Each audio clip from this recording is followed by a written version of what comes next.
নমস্কার, শুরু করছি আজকের আলোচনা শ্রী শ্রী রামকৃষ্ণ কথামৃত থেকে। শ্রীযুক্ত মণিলাল প্রভৃতির প্রতি ঠাকুরের উপদেশ নরলীলা। শ্রীরামকৃষ্ণ নিজ আসনে বসিয়া আছেন, মণিলাল প্রভৃতি ভক্তেরা মেঝেতে বসিয়া ঠাকুরের মধুর কথামৃত পান করিতেছেন। শ্রীরামকৃষ্ণ মাস্টারের প্রতি বললেন, এই হাত ভাঙার পর একটা ভারী অবস্থা বদলে যাচ্ছে। নরলীলাটি কেবল ভালো লাগছে। নিত্য আর লীলা। নিত্য সেই অখণ্ড সচ্চিদানন্দ, আর লীলা ঈশ্বর লীলা, দেবলীলা, নরলীলা এবং জগৎ লীলা। বৈষ্ণবচরণ বলতো, নরলীলায় বিশ্বাস হলে তবে পূর্ণ জ্ঞান হবে। তখন শুনতুম না, এখন দেখছি ঠিক। বৈষ্ণবচরণ মানুষের ছবি দেখে কোমল ভাব, প্রেমের ভাব পছন্দ করত। মণিলালের প্রতি তিনি বললেন, ঈশ্বরই মানুষ হয়ে লীলা করছেন। তিনি মণিমল্লিক হয়েছেন, শিখরা শিক্ষা দেয়। তু সচ্চিদানন্দ। একবার নিজের স্বরূপ সচ্চিদানন্দকে দেখতে পেয়ে মানুষ অবাক হয় আর আনন্দে ভাসে। হঠাৎ আত্মীয় দর্শন হলে যেমন হয়। মাস্টারের প্রতি তিনি বললেন, সেদিন সেই গাড়িতে আস্তে আস্তে রামবাবুকে দেখে যেমন হয়েছিল। শিব যখন স্বস্বরূপকে দেখেন তখন আমি কি বলে নৃত্য করেন। অধ্যাত্ম রামায়ণে ওই কথাই আছে। নারদ বলছেন, হে রাম, যত পুরুষ সব তুমি। সীতাই যত স্ত্রীলোক হয়েছেন। রামলীলায় যারা সেজেছিল দেখে বোধ হলো নারায়ণই এই সব মানুষের রূপ ধরে রয়েছেন। আসল নকল সমান বোধ হলো। কুমারী পূজা করে কেন? সব স্ত্রীলোক ভগবতীর এক একটি রূপ। শুদ্ধাত্মা কুমারীতে ভগবতীর বেশি প্রকাশ। মাস্টারের প্রতি তিনি বললেন, কেন আমি অসুখ হলে অধৈর্য হই? আমায় বালকের স্বভাবে রেখেছে। বালকের সব নির্ভর মার উপর। দাসীর ছেলে বাবুর ছেলের সঙ্গে কোঁদল করতে করতে বলে, আমি মাকে বলে দিব। রাধা বাজারে আমাকে ছবি তোলাতে নিয়ে গেছিল। সেদিন রাজেন্দ্র মিত্রের বাড়ি যাবার কথা ছিল। কেশব সেন আর সব আসবে শুনেছিলুম। গোটাকত কথা বলবো বলে ঠিক করেছিলাম, কিন্তু রাধা বাজারে গিয়ে সব ভুলে গেলাম। তখন বললাম, মা তুই বলবি, আমি আর কি বলবো। আমার জ্ঞানীর স্বভাব নয়। জ্ঞানী আপনাকে দেখে বড়, বলে আমার আবার রোগ। কোয়ার সিং বললে, তোমার এখনো দেহের জন্য ভাবনা আছে? আমার স্বভাবেই আমার মা সব জানে। রাজেন্দ্র মিত্রের বাড়ি তিনি কথা কবেন, সেই কথাই কথা। সরস্বতীর জ্ঞানের একটি কিরণে 1000 পণ্ডিত থ হয়ে যায়। ভক্তের অবস্থায় বিজ্ঞানীর অবস্থায় রেখেছে। তাই রাখাল প্রভৃতির সঙ্গে ফচকিমি করি। জ্ঞানের অবস্থায় রাখলে ওটি হতো না। এ অবস্থায় দেখি মাই সব হয়েছেন। সর্বত্র তাঁকে দেখতে পাই। কালীঘরে দেখলাম মাই হয়েছেন। দুষ্ট লোক পর্যন্ত, ভাগবত পণ্ডিতের ভাই পর্যন্ত। রামলালের মাকে বকতে গিয়ে আর পারলাম না। দেখলাম তাঁরই একটি রূপ। মাকে কুমারীর ভেতর দেখতে পাই বলে কুমারী পূজা করি। আমার মাগ ভক্তদের শ্রী শ্রী মা পায়ে হাত বুলায়ে দেয়, তারপর আমি আবার নমস্কার করি। তোমরা আমার পায়ে হাত দিয়ে নমস্কার করো, হৃদে থাকলে পায়ে হাত দেয় কে, কারুকে পা ছুঁতে দিত না। এই অবস্থায় রেখেছে বলে নমস্কার ফিরুতে হয়। দেখো, দুষ্ট লোককে পর্যন্ত বাদ দিবার জো নাই। তুলসী শুকনো হোক ছোট হোক, ঠাকুরের সেবায় লাগবে। ঠাকুর শ্রীরামকৃষ্ণ কালী মন্দিরে সেই পূর্ব পরিচিত ঘরে ছোট খাটটিতে বসিয়া গান শুনিতেছেন। ব্রাহ্ম সমাজের শ্রীযুক্ত ত্রৈলোক্য সান্যাল গান করিতেছেন। রবিবার ২০শে ফাল্গুন শুক্লা পঞ্চমী তিথি ১২৯০ সাল, ২রা মার্চ ১৮৮৪ খ্রিস্টাব্দ। মেঝেতে ভক্তেরা বসিয়া আছেন ও গান শুনিতেছেন। নরেন্দ্র, সুরেন্দ্র মিত্র, মাস্টার, ত্রৈলোক্য প্রভৃতি অনেকে বসিয়া আছেন। শ্রীযুক্ত নরেন্দ্রের পিতা বড় আদালতে উকিল ছিলেন। তাহার পরলোক প্রাপ্তি হওয়াতে পরিবারবর্গ বড়ই কষ্টে পড়িয়াছেন, এমনকি মাঝে মাঝে খাইবার কিছু থাকে না। নরেন্দ্র এই সকল ভাবনায় অতি কষ্টে আছেন। ঠাকুরের শরীর হাত ভাঙা অবধি এখনো ভালো হয় নাই। হাতে অনেক দিন বার দিয়া রাখা হইয়াছিল। ত্রৈলোক্য মার গান গাহিতেছেন এবং গানে বলিতেছেন, মা তোমার কোলে নিয়ে অঞ্চলে ঢেকে আমায় বুকে করে রাখো। ঠাকুর শুনিতে শুনিতে প্রেমাশ্রু বিসর্জন করিতেছেন আর বলিতেছেন, আহা কি ভাব। গান সমাপ্ত হওয়ার পরে ঠাকুর এইবার কথা কহিতেছেন। ত্রৈলোক্য ও অন্যান্য ভক্তদের প্রতি তিনি বলছেন, হরি সেব্য হরি সেবক। এই ভাবটি পূর্ণ জ্ঞানের লক্ষণ। প্রথমে নেতি নেতি করে হরি সত্য আর সব মিথ্যা বলে বোধ হয়। তারপরে সেই দেখে যে হরি এক, সব হয়েছেন, ঈশ্বরী, মায়া, জীব, জগৎ এইসব হয়েছেন। অনুলোম হয়ে তারপর বিলোম। এইটি পুরাণের মত। যেমন একটি বেলের ভিতর শাঁস, বীজ আর খোলা আছে।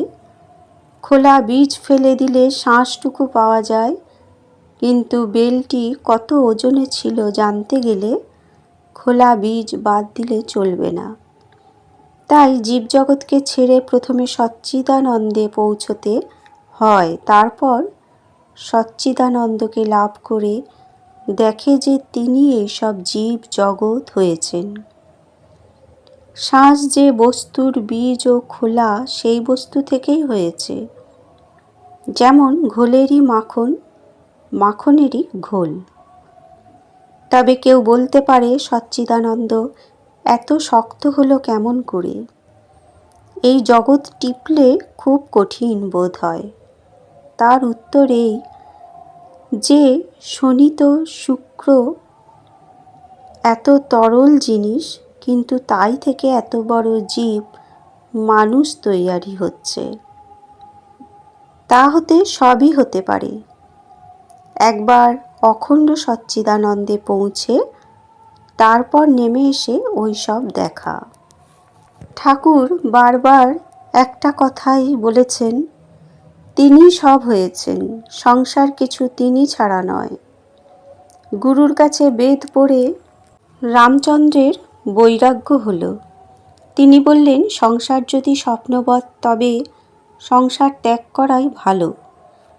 দশরথের বড় ভয় হলো। তিনি রামকে বুঝাতে গুরু বশিষ্ঠকে পাঠিয়ে দিলেন। বশিষ্ঠ বললেন, রাম, তুমি সংসার ত্যাগ করবে কেন বলছো? তুমি আমায় বুঝিয়ে দাও যে সংসার ঈশ্বর ছাড়া। যদি তুমি বুঝিয়ে দিতে পারো ঈশ্বর থেকে সংসার হয় নাই, তাহলে তুমি ত্যাগ করতে পারো। রাম তখন চুপ করে রইলেন। কোনো উত্তর দিতে পারলেন না। সব তত্ত্ব শেষে আকাশ তত্ত্বে লয় হয়। আবার সৃষ্টির সময় আকাশ তত্ত্ব থেকে মহত্তত্ত্ব, মহত্তত্ত্ব থেকে অহংকার, এই সব ক্রমে ক্রমে সৃষ্টি হয়েছে। অর্থাৎ অনুলোম বিলোম। ভক্ত সবই লয়। ভক্ত অখণ্ড সচ্চিদানন্দকেও লয়, আবার জীবজগৎকেও লয়। যোগীর পথ কিন্তু আলাদা। সে পরমাত্মাতে পৌঁছে আর ফেরে না, সেই পরমাত্মার সঙ্গে যোগ হয়ে যায়। একটুর ভিতরে যে ঈশ্বরকে দেখে তার নাম খণ্ডজ্ঞানী। সে মনে করে যে তার ওদিকে আর তিনি নাই। ভক্ত তিন শ্রেণীর। অধম ভক্ত বলে ওই ঈশ্বর, অর্থাৎ আকাশের দিকে সে দেখিয়ে দেয়। মধ্যম ভক্ত বলে যে তিনি হৃদয়ের মধ্যে অন্তর্যামী রূপে আছেন। আর উত্তম ভক্ত বলে যে তিনি এই সব হয়েছেন, যা কিছু দেখছি সবই তাঁর এক একটি রূপ। নরেন্দ্র আগে ঠাট্টা করত আর বলতো তিনি সব হয়েছেন, তাহলে ঈশ্বর ঘটি, ঈশ্বর বাটি। সকলের হাস্য। তাকে কিন্তু দর্শন করলে সব সংশয় চলে যায়। শোনা এক, দেখা এক, শুনলে 16 আনা, বিশ্বাস হয় না। সাক্ষাৎকার হলে আর বিশ্বাসের কিছু বাকি থাকে না। ঈশ্বর দর্শন হলে কর্মত্যাগ হয়। আমার ওই রকমে পূজা উঠে গেল। কালীঘরে পূজা করতাম, হঠাৎ দেখিয়ে দিলে সব চিন্ময়। কোষাকুষি, বেদি, ঘরের চৌকাঠ, সব চিন্ময়। মানুষ, জীবজন্তু সব চিন্ময়। তখন উন্মত্তের ন্যায় চতুর্দিকে পুষ্প বর্ষণ করতে লাগলাম। যা দেখি তাই পূজা করি। একদিন পূজার সময় শিবের মাথায় বজ্র দিচ্ছি, এমন সময় দেখিয়ে দিলে এই বিরাট মূর্তি শিব। তখন শিব গড়ে পূজা বন্ধ হলো। ফুল তুলছি, হঠাৎ দেখিয়ে দিলে যে ফুলের গাছগুলি যেন এক একটি ফুলের তোড়া। ত্রৈলোক্য বললেন, আহা, ঈশ্বরের রচনা কি সুন্দর। শ্রীরামকৃষ্ণ বললেন, না গো, ঠিক দপ করে দেখিয়ে দিলে, হিসেব করে নয়।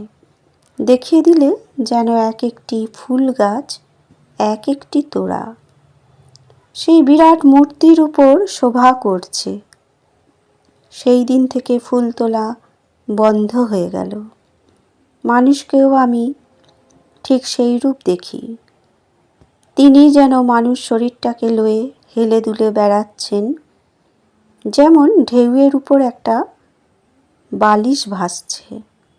বালিশটা এদিক ওদিক নড়তে নড়তে চলে যাচ্ছে, কিন্তু ঢেউ লেগে একবার উঁচু হচ্ছে, আবার ঢেউয়ের সঙ্গে নিচে এসে পড়ছে। শরীরটা দুদিনের জন্য, তিনি সত্য। শরীর এই আছে এই নাই। অনেক দিন হলো যখন পেটের ব্যামোতে বড় ভুগছি, হৃদে বললে মাকে একবার বলো না, যাতে আরাম হয়। আমার রোগের জন্য বলতে লজ্জা হলো।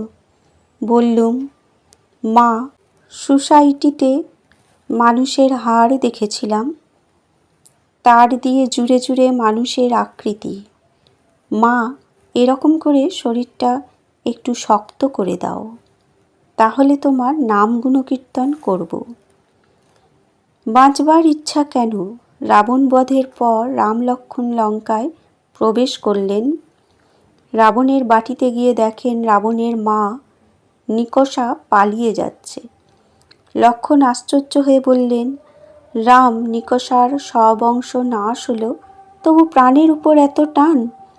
নিকষাকে কাছে ডাকিয়ে রাম বললেন, তোমার ভয় নাই, তুমি কেন পালাচ্ছিলে? নিকষা বললে, রাম, আমি সেই জন্য পালাই নাই, বেঁচে ছিলাম বলে তোমার এত লীলা দেখতে পেলাম। যদি আরও বাঁচি তো আরও কত লীলা দেখতে পাবো। তাই বাঁচবার স্বাদ। বাসনা না থাকলে শরীর ধারণ হয় না। সকলে তখন হাসতে লাগলেন।